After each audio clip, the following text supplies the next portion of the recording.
وعلیکم گائز، کیسے ہیں آپ سب؟ امید ہے آپ سب ٹھیک ہوں گے، خیریت سے ہوں گے۔ خدا آپ سب کو اپنے حفظ و امان میں رکھے اور آپ کے ساتھ ہم سب کو بھی اپنے حفظ و امان میں رکھے اور ہر بری نظر سے بچائے۔ تو آج کا دن کچھ آپ کے ساتھ اس طرح سے شیئر کر رہے ہیں کہ ہم لوگ گئے تھے لیڈس میں، جو ان کا ٹاؤن سینٹر ہے، اس کو ٹرینیٹی۔ تو بہت انجوائے کیا۔ مزے کی بات ہے کہ ڈیورنگ دا ویک گئی تھی، تو ڈیورنگ دا ویک یہ ہوتا ہے کہ بچے اسکولوں میں واپس آ چکے ہوتے ہیں، اتنا رش نہیں ہوتا، آرام سے چلنے پھرنے کا موقع مل جاتا ہے۔ شاپنگ تو اتنی خاص کرنی نہیں تھی، لیکن یہ ہے کہ ونڈو شاپنگ کی تو سوچا آپ کو بھی ساتھ پھراتے ہیں۔ تو نارملی جو ہماری گریگز ہوتی ہے وہ اس طرح کی نہیں ہوتی، تو جب میں نے یہ دیکھی تو میں نے کہا میں اسے ضرور ویڈیو میں لے کے آتی ہوں کہ کافی نہیں، انہوں نے نائس سی پرائما کے اندر سے اس کی انٹرنس تھی اور پھر پراپر ادھر بیٹھنے کا اور سب کچھ تھا۔ تو پہلے جب میں ادھر گئی تھی، ٹرینٹی میں گئی تھی، آئی تھنک ادھر ہم نے ادھر اوپر ہی یہ الگ یہ فوڈ ایریا ہے، تو ادھر ہم نے بیٹھ کے کھایا تھا۔ لیکن بیٹی تھی ساتھ تو کہتی ہے موم لیٹس کو کوسٹا میں بیٹھتے ہیں، تو اس کو ان کے چیزی ٹوسٹ اور یہ پنینیز وغیرہ پسند ہیں، یا ان کے جو شیکس وغیرہ ہوتے ہیں۔ تو بس پھر ادھر سے سارا پھر کے تھوڑی بہت شاپنگ کر کے پھر ہم نیچے چلے گئے اور اس طرح سے پھر ہم نے اپنا دن گزارا۔ اچھا، جو یہ فوڈ ایریا ہوتا ہے اس کا یہ فائدہ ہوتا ہے کہ آپ کو ہر قسم کا میل یا فوڈ یا ڈرنک آپ کو مل جاتا ہے۔ تو اب اگر ادھر گورے بیٹھے ہوئے تھے، ان کے لیے ان کے بار کھلے ہوئے تھے، تو اس سے آگے ذرا آپ جائیں تو ہمارا جو اپنا ایشین وہ فوڈ بھی آپ کو ادھر نظر آئے گا، انڈین فوڈز بھی تھے ادھر۔ لیکن ہم نے جیسے میں نے بولا کہ بیٹی کو تھا کہ نہیں میں نے کوسٹا جانا ہے، اور پھر واپس پہ جب ہم گھر جائیں گے تو پھر ہم کچھ ہیلتھی لے لیں گے، کچھ اور لے لیں گے، ہیلتھی تو نہیں۔ تو پھر بس ادھر میں نے اپنی لیٹھی لی، بیٹی نے اپنا کوسٹا کا ڈرنک لیا، اور پھر اس طرح ہم نے انجوائے کیا اور بیبی کے لیے ڈرنک لے لیا۔ تو اتنا دور تو نہیں ہے ہم سے، لیکن کافی ٹائرنگ ڈے ہو گیا تھا، کیونکہ سارا دن بندہ نا بس آگے پیچھے گھومتا پھرتا رہتا۔ اور پھر جب آئے ڈیزرٹ کی طرف تو آپ یقین کریں ایک سے ایک بڑھ کے تھا، اور جب بچوں کا تو آپ کو پتہ ہے نا کہ جب یہ ڈیزرٹس وغیرہ دیکھتے ہیں تو بچے تو اس چیز کی طرف بھاگتے ہیں۔ تو انہوں نے بولا کہ نہیں جی اب ہم نے ڈیزرٹ بھی لینا ہے، کوئی شیک وغیرہ انہوں نے لیے، اور ساتھ میں آئس کریم۔ موسم کافی اس دن بہت نائس تھا، بہت گرمی تھی، یہ ان دنوں کا ولاگ ہے جب گرمی بہت زیادہ تھی اور بس لگانے کا ٹائم ہی نہیں ملتا، یا وہ موقع ہی نہیں ملتا کہ اس کو میں ایڈٹ بیٹی کرے اور پھر ہم انہیں ڈالیں۔ تو بس یہ پھر اسی دن کا ہے، اور اس دن پھر یہ سارا انجوائے کر کے واپس آئے۔ پارکنگ الگ ادھر اتنی ایکسپینسو، میں نے بچوں کو کہا مہنگائی سے بہتر ہے لوکل پھر لیا کریں، تو یا ٹریفک میں چلے جائے کریں، ایٹ لیسٹ ادھر پارکنگ تو فری ہے نا۔ لیکن یہ ہے کہ بڑا انجوائے کیا، بڑا مزہ آیا، اور پھر واپسی پہ بریڈ فورڈ ویل سائڈ سے آئے تو ادھر پھر آ کے یہ مسٹر ٹی ٹرائی کیا۔ آپ اگین جب آپ بچوں کے ساتھ ہوتے ہیں تو انہوں نے یہ رنگ برنگی چیزیں لینی ہوتی ہیں، تو کسی نے ڈونر چپس لیا، یہ اسٹر فرائی ڈونر چپس تھا، کسی نے پیزا لیا، اور اس طرح پھر ہماری شام ختم ہوئی۔ اور یہ ویکینڈ کا ولاگ تھا، ادھر سے فارغ ہوئی تو اگلے دن سنڈے، جو کہ میری ایز یوزول روٹین ہوتی ہے کہ کوکنگ کرنی ہوتی ہے، اور پھر بعد میں واپس back to normal routine week کی ہو جاتی ہے۔ تو میرے پاس کچھ ونگس پڑی ہوئی تھی، اور میرا چھوٹا بیٹا وہ جو ہے ویجیٹیرین ہے، تو اسے دل ہوتا ہے کہ گوبھی آلو مٹر آلو یا اس طرح کی چیزیں بنا۔ میں نے کہا چلو سارے خوش ہو جائیں گے۔ میں نے پھر اسی طرح مسالہ پیاز وغیرہ بھونا، اور ٹماٹر نمک مرچ ادرک ڈال کے مسالے کو اچھی طرح بھونا، اور اس میں یہ ونگس ڈال دی۔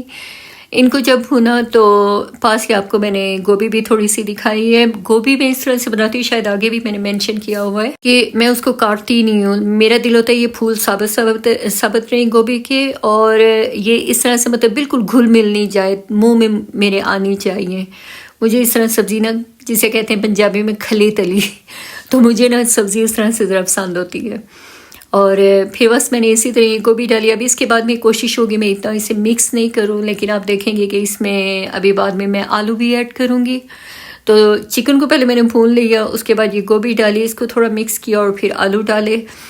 تو جب یہ ہم بھون رہے ہیں اس دوران مجھے یاد آیا کہ جب ہم بات کر رہے تھے اس پہ پچھلے ولاگ میں کس کے بارے میں بات کرنا یا کس طرح سے، تو مجھے ایک محاورہ یاد آیا کہ ہمیں چاہیے کہ ہم اپنی خوبیوں پہ توجہ دیں، جتنا ہو سکے اچھا بنیں اور اپنے آپ میں اچھائیاں پیدا کریں۔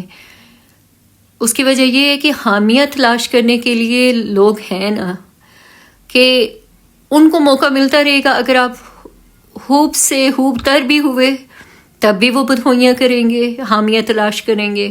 اگر آپ بد سے بدتر ہوئے تب بھی وہ آپ کے لیے یا آپ کے بارے میں حامیہ تلاش کریں گے، کیونکہ یہ ہمارے اس معاشرے کی کہانی ہے یہ جس میں ہم رہ رہے ہیں. جہاں تک آپ کا تعلق ہے، جہاں تک ہمارا تعلق ہے، ہم اپنا آپ صاف رکھیں اور اللہ کے حضور جس طرح اللہ تعالیٰ نے ہمیں پیدا کیا یا جس طرح انہیں ہم پسند ہیں وہ اپنا سب کچھ ہم قائم کر کے رکھیں، تو کسی کے کچھ کہنے سے یا کرنے سے کوئی فرق نہیں پڑے گا. ٹھیک ہے. اور پھر کچھ جب میری یہ ہنڈیاں بن گئی چکن آلو گوبھی، تو جیسا کہ ہاف میں نے یہ ونگز ادھر ڈالی تھی اور کچھ رہ گئی تھی، تو میں نے اس میں کیا کیا، میں کہا وہ بھی جو پڑی رہیں گی تو اب ایک دفعہ نکلی ہوئی ہیں تو انہیں بھی بنا لیتی ہوں. انہیں میں نے میرینیٹ کیا چلی سوس میں، گارلک اس میں نے گارلک پیسٹ ڈالا، لیمن تھوڑا سا چھڑکا، اور پھر اس کو میں نے بند کر کے کچھ گھنٹوں کے لیے رکھ دیا. اور اس کے بعد پھر تو بس اس کو میں اچھی طرح سے مکس کر رہی ہوں، اور پھر بعد میں دیکھوں گی کہ کچھ گھنٹوں کے بعد اس کو میں فرائی پین پہ کر دوں گی. ادھر جب میں نے ان کو فریج میں رکھ دیا، ادھر آپ دیکھیں میں اپنے ہانڈی کا ڈھکن اٹھا رہی ہوں کیونکہ میرا آلو وغیرہ اور چکن سب کچھ اس میں گل چکے تھے، اور یہ ادھر آئی تھنک میں ٹرائی بھی کرنے لگے تھے، اور بالکل بہت مزے کی، بہت اسپائسی نائس ہنڈیاں بنی تھیں، اور دیکھنے میں تو اچھی لگی ہے، کھانے میں بھی بہت مزے کی تھیں. اب میں آپ لوگوں کو کہہ بھی نہیں سکتی کہ آپ آئیں اور ٹرائی کریں، لیکن کوئی بھی آپ اس ہانڈی کو دیکھیں اور بعد میں دھنیا ڈال کے دیکھیں تو جس طرح عورت کا لباس اس کی زینت ہوتا ہے نا، اسی طرح ہنڈیا کی زینت میں کہتی ہوں دھنیا اور ہری مرچ ہوتی ہیں. اب ہری مرچی آپ کا آپشن ہے، شاید کئی بچے نہیں کھاتے کہ منہ میں نہ آ جائے، لیکن دھنیا ڈال کے اس کی شکل ہی چینج ہو جاتی ہے، اور یہی مجھے سب سے بیسٹ لگتا ہے کہ دھنیا تو ہر ہنڈیا میں مسٹ ہونا چاہیے. جن بندوں کو نہیں پسند ان کی الگ مجبوری ہے. پھر ادھر جب میری ونگز اس پہ ہو گئی تھی فرائی پین کے لیے، اس کے لیے الگ میں نے اس کا سوس ریڈی کیا، جو کہ میں نے آگے بھی اپنے پچھلے ولاگ میں بتایا ہوا ہے.